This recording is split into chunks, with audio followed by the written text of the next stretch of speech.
Shalom sahabat-sahabatku. Ada sebuah pertanyaan. Kemanakah jiwa atau roh hewan atau binatang yang mati? Sahabat-sahabatku, beberapa waktu lalu saya sempat membuat status di WA saya, yang mana status itu adalah gambar atau foto daripada anjing saya yang baru saja mati dan dikuburkan.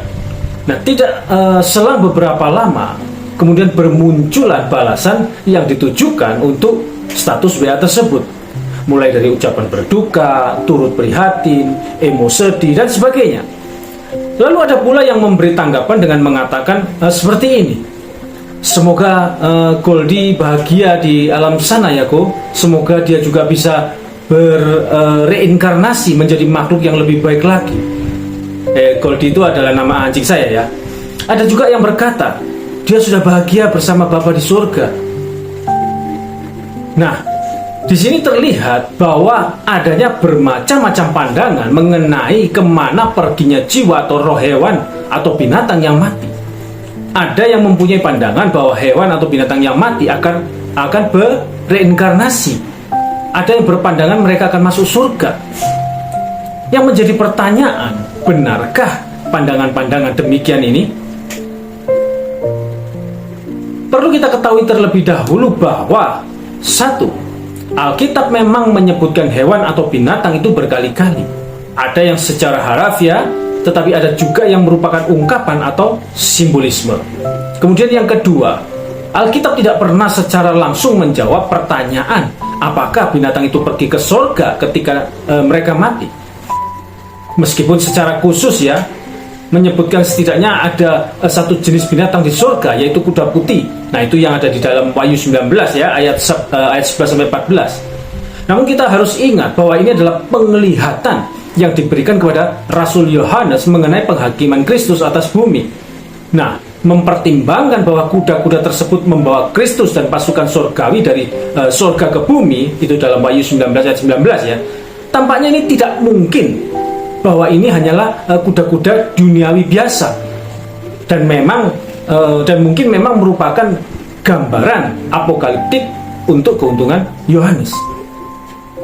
Kemudian yang ketiga, dalam konteks Alkitab, istilah hewan dan binatang sering digunakan secara sinonim dan tidak ada perbedaan mendasar antara keduanya. Perbedaan penggunaan istilah tersebut dalam beberapa ayat mungkin disebabkan oleh variasi bahasa atau gaya penulisan yang digunakan oleh penulis di berbagai bagian kitab tersebut. Dalam konteks Alkitab, kedua istilah tersebut merujuk pada makhluk hidup yang ada di dunia ini selain daripada manusia dan tumbuhan. Itu yang ketiga.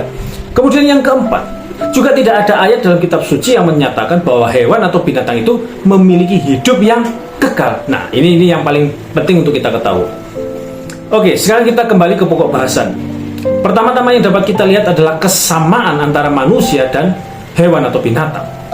Coba perhatikan Pengkhotbah 3 ayat 19-21. Dikatakan apa?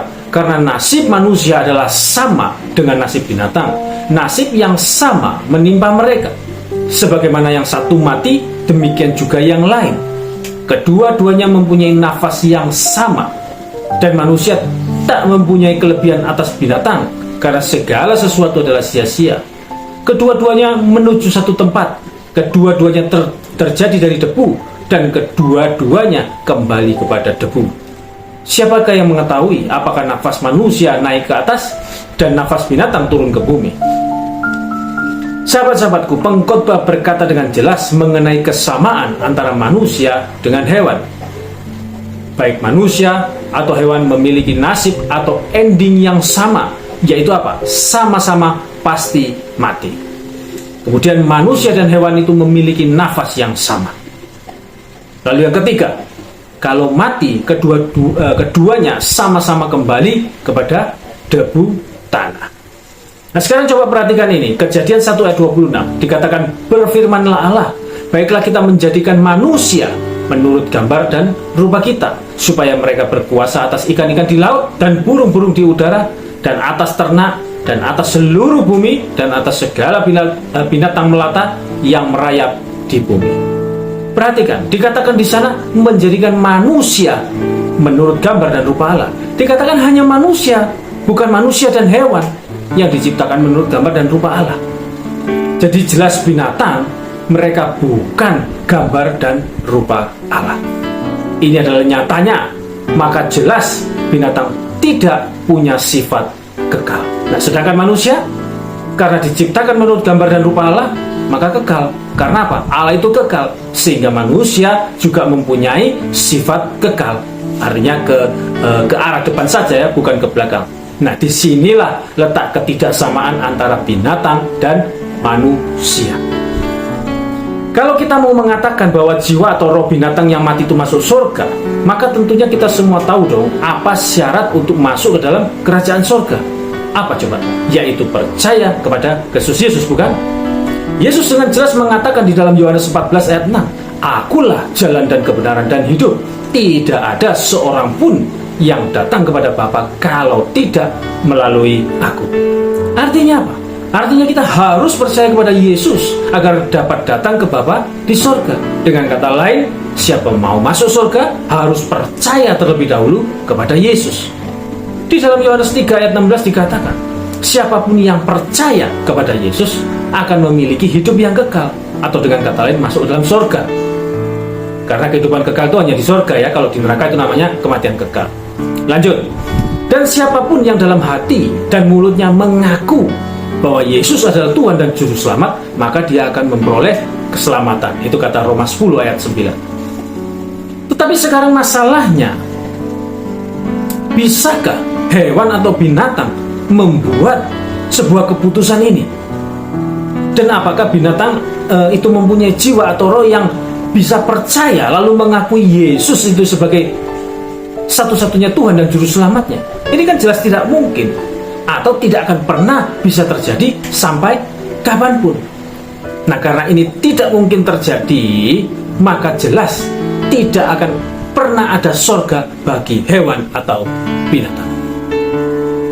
Jika saudara bertanya kemana jiwa atau roh binatang itu pergi setelah mereka mati dari sudut pandang Alkitab, itu tidak ada. Memang Alkitab tidak membicarakan hal ini secara eksplisit, namun kita dapat melihatnya daripada bagian-bagian lain pada Alkitab secara implisit.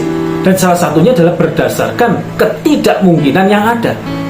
Dari situ maka kita dapat menarik kesimpulan bahwa kalau jiwa atau roh binatang yang mati, tidak bisa tidak, ending mereka pasti adalah musnah. Jiwa atau roh mereka tidak akan kemana-mana, tetapi akan lenyap begitu saja. Mereka tidak bereinkarnasi, mereka tidak ke neraka, mereka juga tidak ke surga. Alkitab sama sekali tidak pernah menyinggung tempat terakhir bagi hewan atau binatang yang mati. Ketika binatang itu mati, maka selesai sudah semuanya, hanya sampai di situ saja. Oke? Nah, tetapi ini bukan berarti ya nantinya, atau lebih tepatnya di saat Tuhan itu menciptakan langit dan bumi baru, tidak ada binatang lagi ya. Ada. Nanti akan ada binatang lagi, tetapi bukan binatang yang pernah ada atau pernah hidup sebelumnya ya di dunia ini, tetapi binatang dalam ciptaan baru. Nah, jika kita melihat di dalam kitab Yesaya, maka akan terlihat jelas. Coba sekarang kita perhatikan Yesaya 65 ayat 17 dan 25. Sebab sesungguhnya aku menciptakan langit yang baru dan bumi yang baru.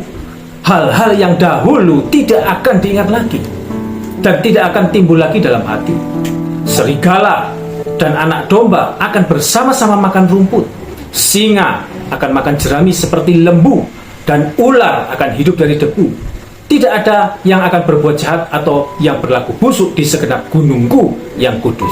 Firman Tuhan. Ya, jadi jelas, jika kita mengacu pada ayat tadi, maka semua ciptaan akan dipulihkan, termasuk di dalamnya adalah binatang-binatang. Hewan atau binatang itu akan ada lagi, akan diciptakan kembali oleh Tuhan pada waktu bumi langit baru diciptakan.